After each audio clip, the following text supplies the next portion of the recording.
Bonjour, aujourd'hui on va étudier une leçon de grammaire, les adverbes de manière, de temps et de lieu.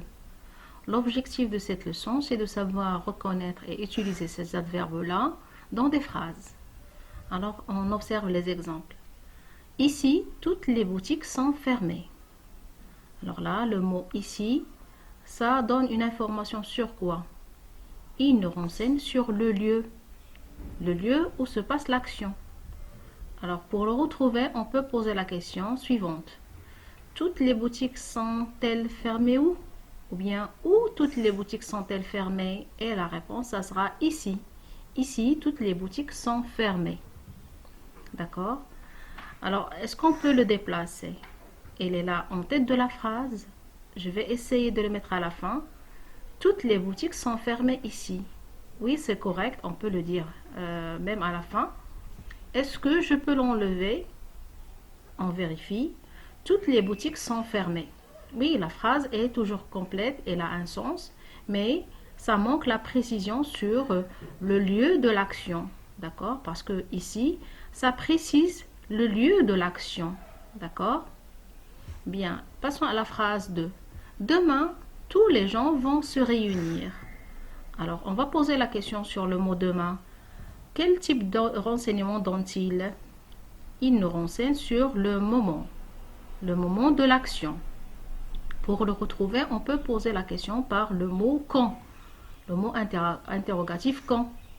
Quand tous les gens vont-ils se réunir? La réponse, ça sera demain. Demain, tous les gens vont se réunir. Pareil, on va voir est-ce qu'on peut le déplacer. Là, elle est au début de la phrase. Et je vais vérifier est-ce que je pourrais changer sa place. Tous les gens vont se réunir demain. Oui, là, comme vous voyez, on peut le mettre même à la fin. Et la phrase sera toujours correcte.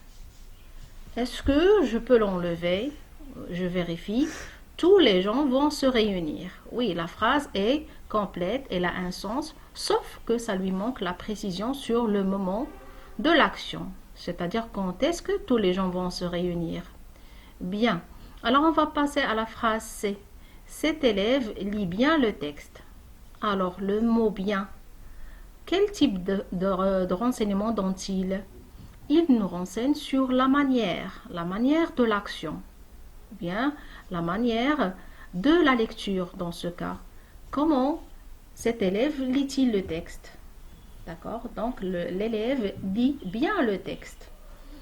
Alors comme vous pouvez voir là, on a trois types de questions qu'on peut poser pour retrouver ces mots. On appelle ces mots des adverbes. Le premier, c'est un adverbe de lieu. Ça donne une précision sur le lieu de l'action. D'accord? Le deuxième, ça nous donne une précision sur le moment de l'action. Et le troisième mot, ça indique la manière de l'action. Alors là, on les appelle, ces trois mots, on les appelle des adverbes. Un adverbe de lieu, d'accord, il précise le lieu.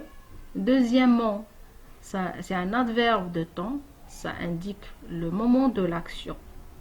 Le troisième, ça nous indique la manière de l'action, d'accord.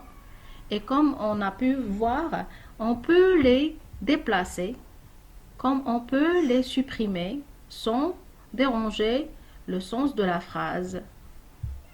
Alors, on va lire. Je retiens.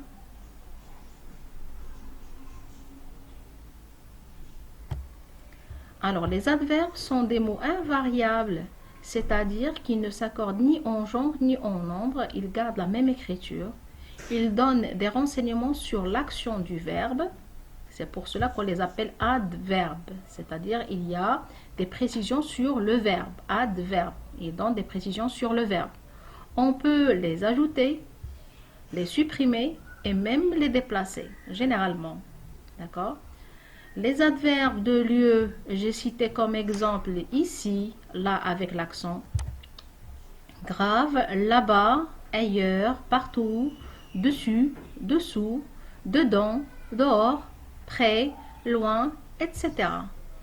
Pour les adverbes de temps, j'ai cité comme exemple autrefois, hier, soudain, jamais, toujours, demain. souvent, bientôt, etc. Attention, certains adverbes peuvent devenir des prépositions s'ils sont suivis par des groupes nominaux. D'accord?